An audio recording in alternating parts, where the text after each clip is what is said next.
जहान भारत पर पाकिस्तान का साइबर हमला शुरू हो गया है। अगर आपको लगता है कि युद्ध तो सीमा पर चल रहा है, तो ये जानना आपके लिए बेहद जरूरी है कि ये जंग सिर्फ सरहद पर नहीं बल्कि मोबाइल और इंटरनेट के जरिए आपके घर तक पहुंच चुकी है। ये जानकारी आपके लिए इसलिए भी बेहद जरूरी है क्योंकि सीमा पर तो सेना लड़ रही है, लेकिन मोबाइल पर आप अकेले हैं और इस युद्ध को आपको यहां अकेले ही लड़ना है। खुफिया एजेंसियों के मुताबिक पाकिस्तान की ओर से भारतीय यूजर्स पर साइबर अटैक की कोशिश की जा रही है। इस वजह से सभी को सावधान रहने की सलाह दी गई है और इसीलिए हम ये वीडियो भी बना रहे हैं ताकि आपको भी पता चले कि किन किन चीजों से आपको सावधान रहना है। भारतीय इंटरनेट यूजर से कहा गया है कि किसी भी तरह के अनजान लिंक पर क्लिक करने और अनजान फाइल्स को ओपन करने से बचें, नहीं तो पाकिस्तान इस तरह से आपका डेटा चोरी करके स्कैम्स को अंजाम दे सकता है। आधिकारिक सूत्रों के अनुसार पाकिस्तान व्हाट्सएप, फेसबुक, टेलीग्राम और ईमेल जैसे प्लेटफॉर्म्स का इस्तेमाल कर साइबर अटैक कर सकता है और इस साइबर अटैक से बचना आपके ही हाथ में है। पड़ोसी देश पाकिस्तान हमेशा से ही भारतीय यूजर्स को नुकसान पहुंचाने की कोशिश करता रहा है और अब खासकर युद्ध जैसे जो हालात बने हैं उसके चलते पाकिस्तानी हैकर्स और अटैकर्स पहले से ज्यादा एक्टिव हो गए हैं। ऐसे ही एक मिलवेयर की पहचान डांस ऑफ हिलरी के नाम से हुई है। ये वायरस वीडियो और डॉक्यूमेंट में की फाइल में छुपा होता है।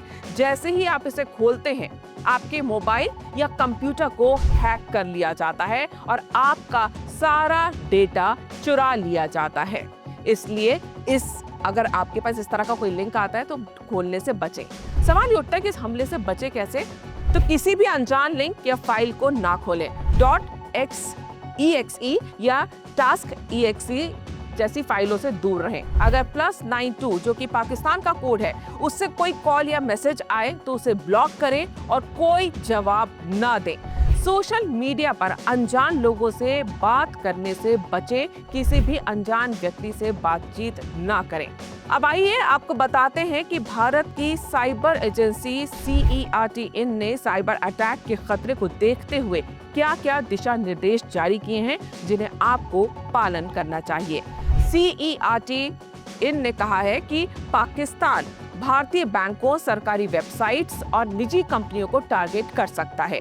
इसलिए सभी सरकारी और निजी संस्थानों को अलर्ट कर दिया गया है कि वो अपनी साइबर सुरक्षा मजबूत करें ताकि किसी भी संभावित हमले को नाकाम किया जा सके। इसके अलावा सरकार नेस्कॉम जैसी संस्थाओं के साथ मिलकर एक मजबूत अलर्ट सिस्टम बना रही है ताकि किसी भी डिजिटल खतरे को समय रहते पहचाना जा सके और उसे रोका जा सके। रिपोर्ट्स के मुताबिक पाकिस्तानी हैकर्स ने DDoS यानी distributed denial of service attack के जरिए भारतीय वेबसाइट्स को हैक करने की कोशिश की।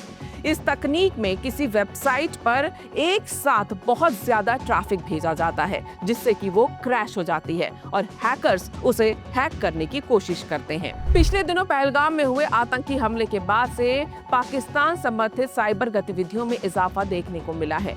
राजस्थान सरकार की वेबसाइट को भी हैकिंग का निशाना बनाया गया था।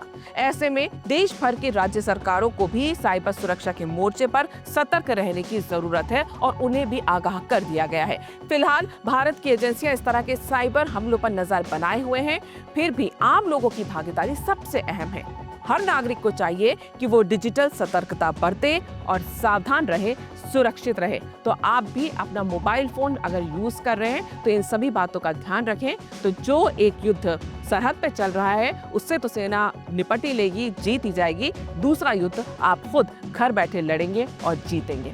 अगर आपको वीडियो पसंद आया है तो इसे लाइक करें, शेयर करें और हमारे इस चैनल को सब्सक्राइब जरूर करें और इस तरह की खबरों को देखने के लिए देखते रहिए 5G चैनल।